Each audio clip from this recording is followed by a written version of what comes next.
Ini puasa qadha ini dia termasuk dalam bagian wujuban muwassa'an. Dia masuk dalam kewajiban yang dilonggarkan. Sama seperti sholat. Misalkan sholat zuhur, ini wujuban muwassa'an.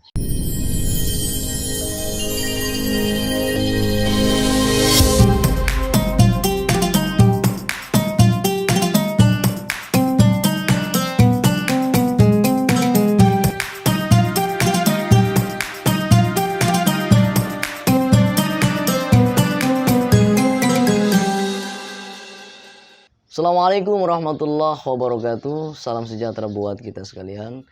Selamat datang di DNM TV.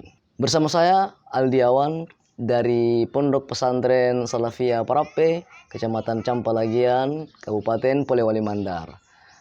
Nah, pada episode kali ini alhamdulillah kita akan bertemu kembali dalam pembahasan terkait dengan qadha puasa Ramadan atau mengganti puasa yang rusak pada bulan Ramadan. Nah, untuk membahas terkait qadha Ramadan seperti itu, maka dalam hal ini bersama kami telah hadir salah seorang narasumber. Alhamdulillah, beliau adalah pimpinan Pondok Pesantren Salafiyah Parape, Kecamatan Campalagian. Alhamdulillah, dengan hormat kami sebut nama beliau Al-Ustaz Al-Mukarram An-Nangguru Syuaib Jawas MPDI. Alhamdulillah, beliau telah hadir bersama-sama kami. Saya sapa beliau. Assalamualaikum warahmatullahi wabarakatuh, Ustaz. Waalaikumsalam, Ustaz. Alhamdulillah. Kaifa haluk ya, Ustaz? Alhamdulillah bi khair wa antum. Alhamdulillah khair. Ini kan kita berada di bulan suci Ramadan. Nah, aktivitas An-Nangguru selama Ramadan seperti apa? Alhamdulillah, kita melanjutkan amanah dari guru-guru kita. Ramadan itu selain diisi dengan ibadah individu, kita isi juga dengan ibadah yang bersifat umum untuk masyarakat. Maka kita pindah dari satu masjid ke masjid membawakan ceramah Tarwih Ramadan dan juga pengajian subuh di bulan Ramadan. Alhamdulillah ya. Baik Ustaz, terkait dengan kita punya obrolan Ramadan pada episode kali ini, kita akan sedikit membincang terkait dengan qadha Ramadan atau mengganti puasa Ramadan. Ya. Nah, ini kan ada banyak polemik yang mungkin terjadi di masyarakat, khususnya yang masyarakat awam yang notabene-nya belum terlalu mengerti bagaimana mekanisme dalam qadha puasa Ramadan. Nah, untuk membahas yang seperti itu, Ustaz, namun sebelumnya apa sih puasa qadha itu, Ustaz? Ya, jadi puasa qadha ini kan terdiri dari dua bahasa. Ya. Terdiri dari dua kata, satu puasa, satu qadha. Ya. Kalau puasa ini bahasa Indonesia. Ya. Kalau qadha ini bahasa Arab. Nah, qadha ini kalau dari bahasa Arab dia berbentuk masdar qadhaan yang artinya adaan, yaitu melaksanakan. Jadi kalau dari segi bahasa, kita tinjau dari segi bahasa, puasa qadha itu berarti melaksanakan puasa. Tetapi perbincangan kita ini kan tentang kaitannya fikih. Berarti puasa qadha ini harus ditinjau dari kacamata ulama fikih. Maka puasa qadha ini kalau menurut ulama fikih yaitu ibaratun am fi'lil abdil asya'a. Nah, adalah sebuah kata untuk menggambarkan tentang perbuatan seorang hamba yang melakukan satu ibadah. Yang ibadah itu dilaksanakan di luar dari waktu yang telah ditentukan. Nah, karena bisababin ada sebabnya. Ada ulama yang mengatakan sebabnya itu udzur syar'i. Ada juga ulama yang mengatakan sebabnya itu mawani'us shaum, yang mencegah puasa. Jadi kesimpulannya, puasa qadha ini adalah puasa yang puasa wajib Ramadan yang dilaksanakan di luar dari bulan Ramadan karena ada halangan tadi, ada udzur pada bulan Ramadan. Seperti itu. Ya.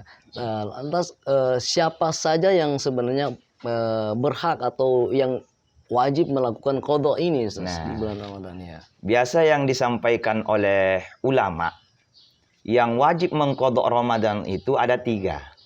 Yang pertama adalah man aftara fi Ramadhan li uzrin.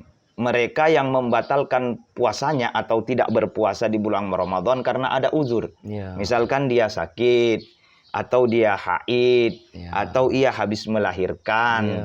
nah atau ia berada dalam keadaan susah, misalkan lapar yang tidak bisa ditahan lagi yang akan menyebabkan ia kepada kebinasaan, maka yang seperti ini wajib mengqadha.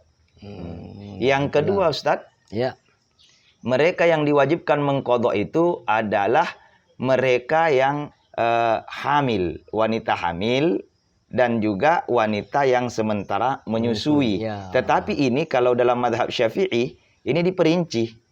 Jikalau wanita hamil ini, ia tidak berpuasa karena yang dikhawatirkan itu adalah dirinya saja, maka ia hanya wajib qadha saja. Begitu juga dengan wanita yang menyusui. Ia tidak berpuasa karena yang dikhawatirkan hanya dirinya saja, berarti hanya wajib mengqadha saja. Tetapi kalau ia tidak berpuasa karena yang dikhawatirkan dirinya, wa waladahuma dan anaknya, wa waladaha dan anaknya. Nah, kemudian dia juga tidak berpuasa karena yang dikhawatirkan dirinya dan anaknya bagi yang menyusui, maka yang seperti ini dua kewajibannya. Yang pertama itu membayar qadha dan yang kedua membayar fidyah. Nah, lalu yang ketiga, Ustadz, yang wajib mengqadha itu adalah mereka yang aftara fi Ramadhan bi ghairi uzrin. Mereka yang memang tidak berpuasa di bulan Ramadan tanpa ada uzur. Nah, tidak ada uzur memang sengaja. Dan ini termasuk kabair, termasuk dosa besar. Mereka yang sengaja tidak berpuasa di bulan Ramadan padahal diwajibkan dan tidak memiliki uzur. Mampu. Iya. Jadi inilah yang tiga ini yang diwajibkan bagi mereka untuk berpuasa qadha. Iya.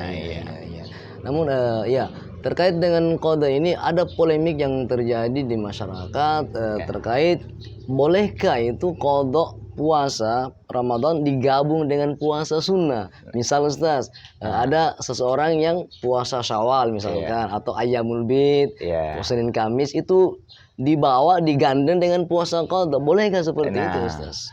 Polemik ini sebenarnya tidak hanya terjadi pada zaman sekarang ini. Iya. Dari dulu juga ulama-ulama kita itu berbeda pendapat tentang ini. Ini perbedaan pendapat ini dibahas dalam kitab Bughyatul Mustarsyidin, dalam kitab I'anatut Talibin. Nah, kalau ada ulama yang memperbolehkan. Nah, bahkan Imam Ar-Ramli beliau mengatakan bahwa boleh. Misalkan kita ini puasa Syawal. Nah, 6 hari Syawal itu. Nah, boleh jikalau kita di 6 hari Syawal itu kemudian kita niatkan untuk bayar qadha, maka dapat pahala Syawal. Maka dari sini juga berarti bisa puasa sunnah-sunnah yang lain. Ini kata Imam Ar-Ramli. Dan penjelasan ini bisa kita lihat dalam kitab Bughyatul Mustarsyidin dan I'anatut Talibin. Berarti ada perbedaan pendapat. Ada yang membolehkan, ada yang memperbolehkan. Ya. Kemudian Ustaz, ini puasa qadha, apakah misalkan dalam bulan Ramadan kita kasih contoh 3 hari kita misalkan batal di Ramadan, kemudian kita mau qadha di luar bulan Ramadan, haruskah qadha puasa itu berturut-turut atau bisa diselang-seling, satu hari ini baru kemudian minggu depannya seperti apa, atau haruskah berturut-turut itu puasa qadha? Jadi ini puasa qadha ini kapan kita harus lihat dulu kapan diwajibkan untuk mengqadha. Jadi ini puasa qadha ini dia termasuk dalam bagian wujuban muwassa'an. Dia masuk dalam kewajiban yang dilonggarkan.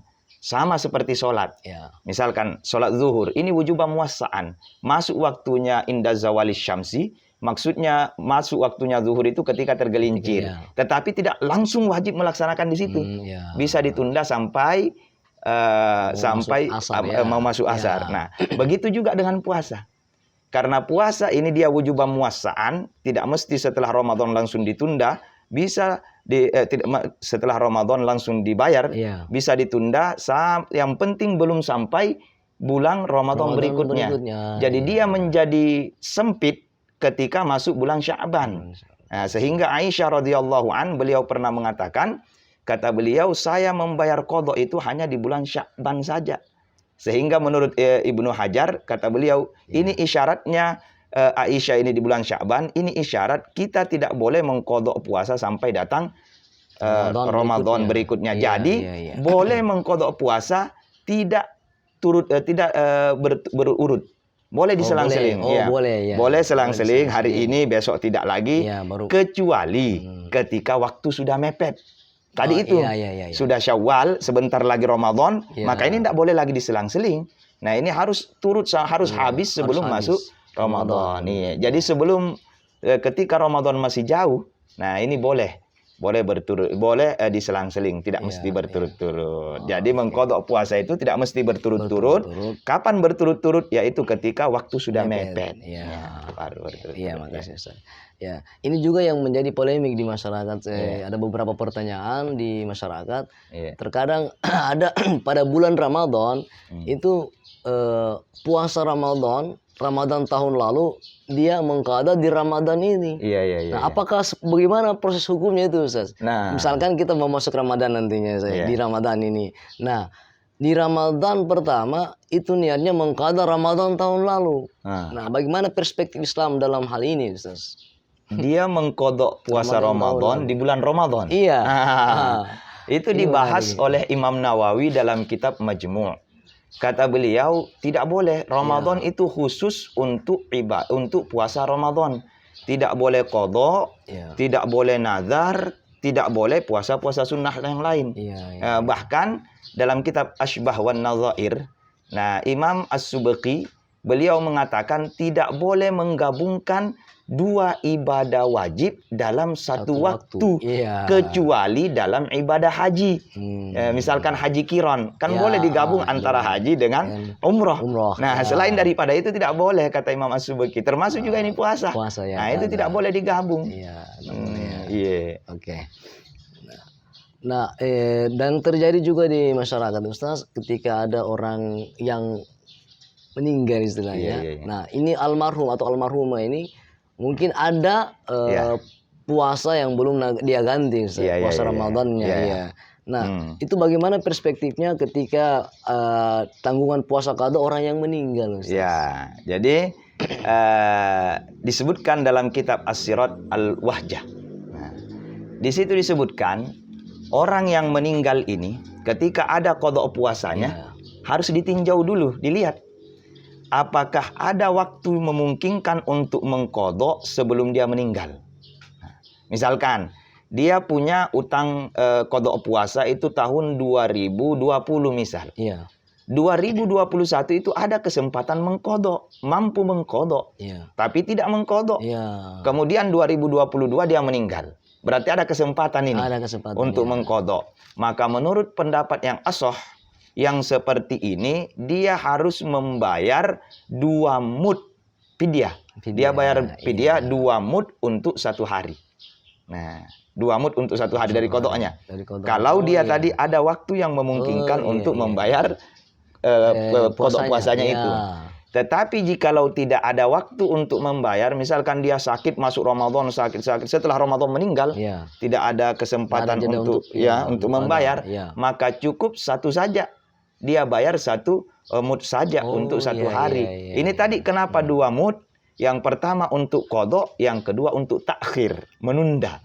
Sehingga dia membayar. Nah, bahkan dalam kitab ini boleh juga ahli warisnya berpuasa untuk dia. Untuk mengqadhakan, ahli warisnya diniatkan untuk membayar qadha orang tuanya. Nah, itu diperbolehkan.